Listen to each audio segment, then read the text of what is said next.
Hi, I'm Jamin Collar, and today I'm helping you with the ledger lines section. So here's how it works. The staff basically can graph up to about 20 notes. On the piano, we've got 88 keys.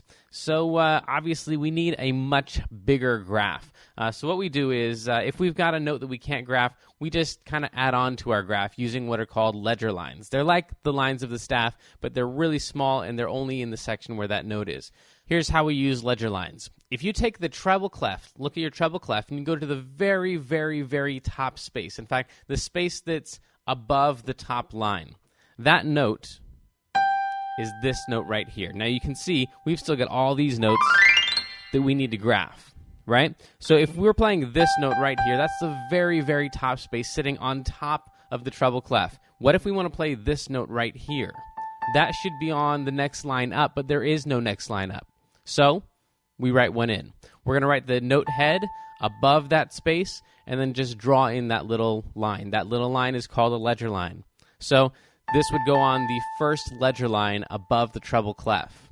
That's an A. If we want a B, not a problem. We just put that same ledger line and we put a note head on top of it. Just like the G was sitting on top of the treble clef, we're going to put a note on top of that first ledger line. That would be that note right there. So we've got the space on top of the treble clef. This is the first ledger line. That's A. And then the note on top of the first ledger line. That's B. If you want this note, you guessed it. You just write in two ledger lines. So you're going to have a ledger line with nothing on it, and then you're going to have another ledger line with that note right there. That's going to be a C. So using ledger lines, you can actually just write as many of them as you need to get up to the notes that you're trying to graph, and the same thing works down. If you want to go down below the bass clef, then you just keep on writing your ledger lines down as far as you want.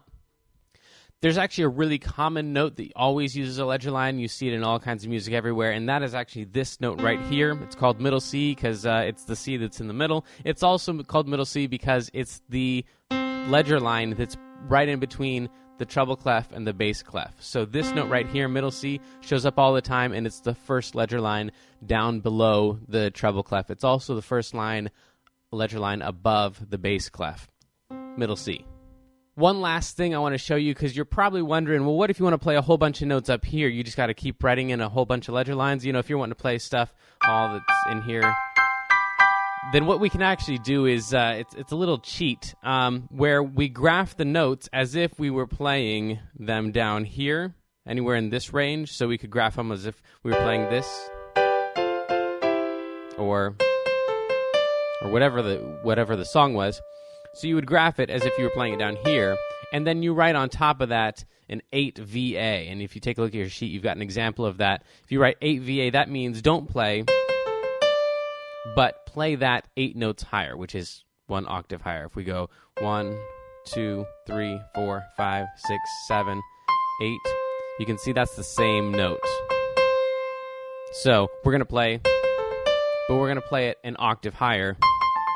And that just saves us from having to write in a whole bunch of ledger lines. You know, if we want to play it way up here, then we can write that 16 VA and graph it down here on the graph that everyone's used to, but actually get the notes way up here without having to write in all those ledger lines.